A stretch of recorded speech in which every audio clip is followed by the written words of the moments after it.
Sindh railway system और थर में पानी को मीठा बनाने समेत मुख्तलिफ मंसूबों का जायजा और मुस्तकबिल में इन पर ताउन से काम करने के आज़म के लिए जर्मनी के काउंसिल जनरल डॉक्टर रोडिगर लुट्ज की कराची के रवाना हो गए हैं। मजीद तफसीलात शायान अली की रिपोर्ट में।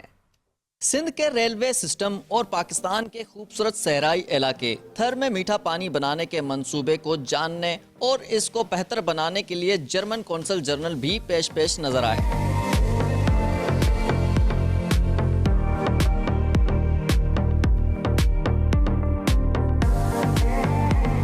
डॉक्टर रोडिगर लुट्ज ने कराची कैंट स्टेशन का दौरा किया और कहा कि वो हैदराबाद के बाद थर और सिंध के मुख्तलिफ इलाकों में भी कुछ दिन कयाम करेंगे।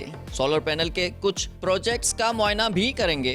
We are excited to begin this journey in a moment from Karachi to Hyderabad. The purpose, of course, is to get to know Pakistan's great railway system. We will continue from Hyderabad. We will spend some days in interior Sindh. We will go to the Sar Desert. Doctor Roediger Lutz ने मजीद कहा कि German में 7,000 से ज्यादा पाकिस्तानी तुलबा ज़ेर तालीम हैं, जो इनके लिए फख्र की बात है। We have literally hundreds of students who go now to start to study in Germany. We are very happy and proud that they choose our country. German consul general Karachi से बजरिया ट्रेन हैदराबाद रवाना हो गए, जहां वो सिंध के मुख्तलिफ मंसूबों और तरक्याती कामों का जायजा लेंगे। कैमरामैन कैसर हबीब के साथ शायान अली, 5 न्यूज़, कराची।